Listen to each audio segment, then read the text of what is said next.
Bagaimana hukumnya seorang ustadz atau dai atau kiai yang menerima amplop upah setelah dia dakwah atau mengisi kajian? Ini juga kalau kita lihat nggak ada di zaman Nabi SAW seperti ini. Nggak ada juga di zaman ulama salaf, juga nggak ada. Yang ada kan belakangan aja. Orang habis ngajar kasih amplop. Antum lihat ayat Al-Quran, semua nabi, semua rasul dakwanya tidak minta upah. Saya bacakan supaya antum juga paham. Karena ini satu kebiasaan, seolah-olah kalau nggak dikasih amplop nggak mau ngajar lagi, nggak mau dakwah lagi. Kita lihat kisahnya para nabi ya. Antum lihat di surah Al-An'am dulu, Al-An'am. Setelah Allah menceritakan para nabi dalam surah Al-An'am ayat 84, 85, 86, 87. Setelah itu Allah menyebutkan tentang petunjuk mereka yang kita ikuti. Kemudian Allah menyuruh kita untuk mengikuti mereka. Kata Allah di ayat 90-nya, antum lihat di ayat 90-nya. Ulaikal ladzina hadallah fabihudahu muqtadi. Qul la as'alukum 'alaihi ajra in huwa illa dzikrul lil alamin. Mereka adalah orang-orang yang Allah berikan petunjuk. Maka ikutilah petunjuk mereka, para nabi itu. Katakanlah, aku nggak minta upah atas dakwahku ini. Aku nggak minta upah atas dakwahku. Ini merupakan peringatan untuk sekalian alam. Jadi nggak boleh minta upah dalam dakwah, nggak boleh. Dan juga panitia jangan sibuk ngumpulin duit buat ustadznya. Ini kan akhirnya jadi membebani orang banyak. Orang lain jadinya terbebani. Ini kan kewajiban para ustadz, wajib untuk apa? Untuk berdakwah. Ilmu yang Allah berikan kepada dia wajib dia dakwakan karena Allah.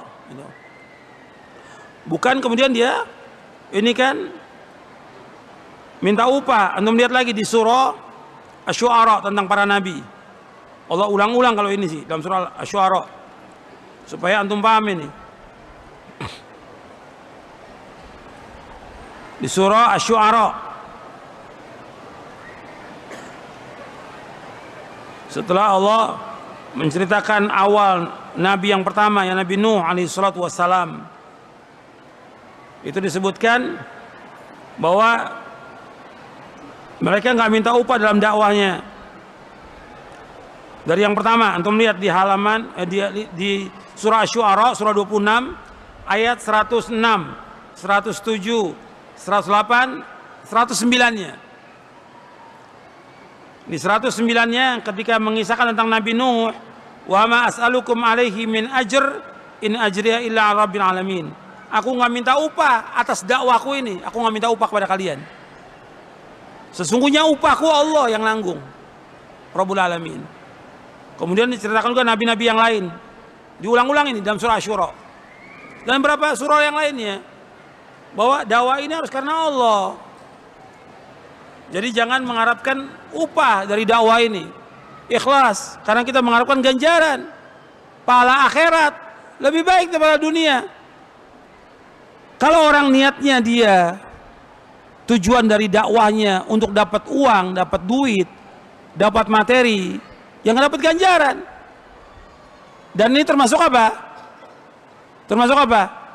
Kalau antum lihat di kitab Tauhid, ini termasuk syirik.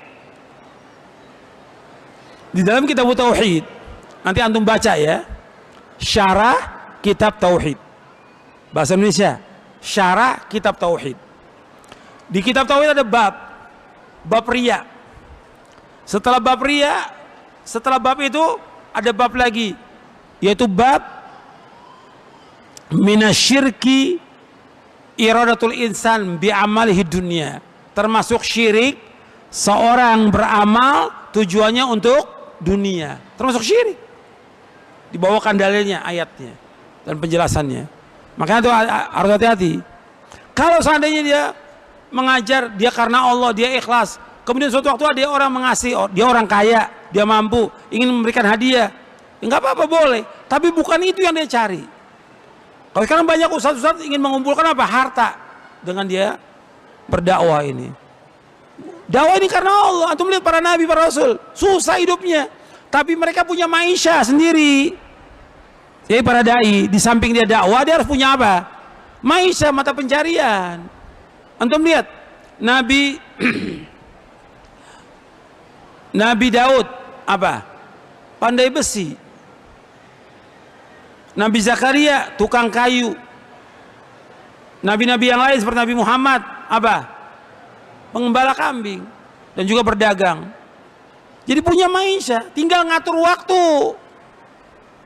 Ngajar cukup seminggu sekali cukup. Sisa waktunya apa? Buat baca, buat belajar, buat cari maisha. Tinggal dia ngatur waktu. Bukan tiap hari ceramah, begitu ceramah tanya, kok Ustaz ceramah terus? Ya saya butuh duit. La haula wala quwata illa billah. Padahal maisha banyak, ribuan maisha yang bisa kita mencari maisha halal. Ribuan maisha. Kenapa harus mengharapkan dari dakwah? Dakwah ini ganjaran di akhirat. Yang kita wajib mendakwakan karena kita punya ilmu sedikit, sampaikan. Kata Imam Abu Aliyah, alim majjanan kama ulimta majjanan. Ajarkan manusia dengan gratis sebagaimana kamu dapat ilmu dengan gratis. Ajarkan karena Allah dan nikmat. Kita mengharapkan ganjaran. Kalau antum ngajar dapat uang umpamanya nih ya 1 juta, 5 juta dengan ganjaran dari Allah, lebih banyak mana? Ganjaran dari Allah. Karena orang yang mengajarkan ilmu, kalau dia ikhlas karena Allah, semua makhluk ini memintakan ampun pada dia. Hatta ikan-ikan di lautan memohonkan ampun kepada yang mengajarkan kebaikan. Keutamaan gak ini? Belum ganjarannya, belum pahalanya, belum yang lain. Dan didoakan kebaikan oleh semua makhluk. Kenapa mengharapkan dunia? Jadi ini harus diperhatikan yang seperti ini. Kecuali kalau memang ada dia ngajar di pondok yang dia nggak punya maisha kecuali itu, yang memang yayasan atau juga ada orang kaya atau pemerintah memberikan gaji untuk dia, nggak apa-apa, boleh secara hukum syari boleh. Seperti yang terjadi di Timur Tengah. Kalau di Timur Tengah itu kan imam-imam atau para ulamanya dia digaji oleh pemerintah, nggak ada masalah, boleh gitu. Tapi tetap dia harus mendakwakan dengan apa? Ikhlas karena Allah. Tetap itu keikhlasan harus jaga itu. Jangan mengharapkan sesuatu.